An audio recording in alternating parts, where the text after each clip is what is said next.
Women's Rights Advocacy Organization in the North. And I bring you greetings from Northern Ghana and greetings from our alleged witches camp.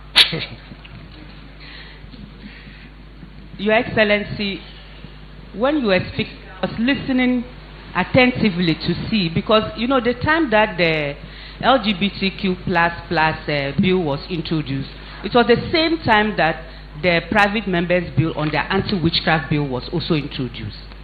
So I was like, okay, he's coming to it, he will mention it, but I didn't hear it. And I'm glad that I'm not just interfacing with you, the Minister for Gender is here, and I've mentioned it a number of times.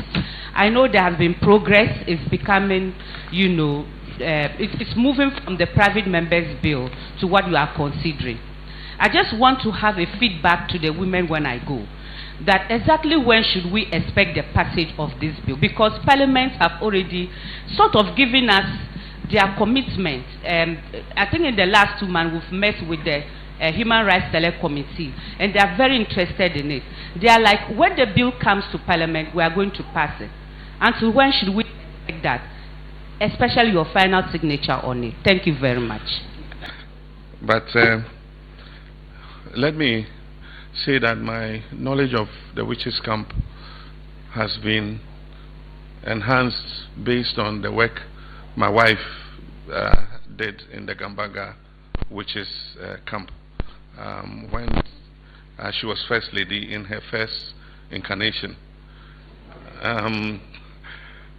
It's a very difficult cultural issue, and the camps, we wondered why the camps were set up. But when you go deep, it is either death for the women or moving them out of the society.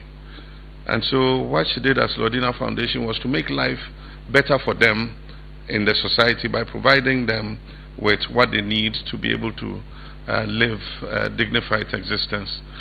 But I remember when Nana Oye was the Minister of Gender, we started the process of reintegrating the witches back into their society.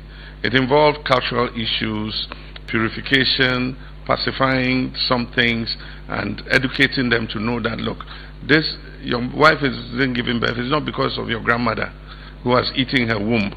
You know, go seek medical care. There's medical care that can take, and in most cases you find that it's not even the woman, it's the man who's firing blank bullets, you know, and he'll be the first to go accuse some old lady about it, you know. And there are some medications you can take to increase your firepower, you know.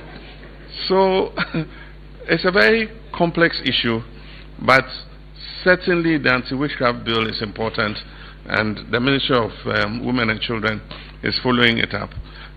It was, if I remember correctly, it was passed, but the President didn't sign it, so it expired. And so it has to go back through Parliament. And I'm sure that whatever issues the former President had, I'll find out what those issues were with the Anti-Witchcraft Bill, so that if there are genuine concerns that need to be tackled in order that we pass the bill, I think we should. Because we've seen examples where, you know, women have been targeted, old ladies. Remember the one that happened in Kafaba in the East Gunja district, and if you watch the video, it was so distressing the way they stripped the old woman and beat her until she died. Luckily justice caught up with them, and those who perpetrated it are serving prison sentences. I think that we must pass the witchcraft bill, so the anti-witchcraft bill, so that people who do these things will be punished.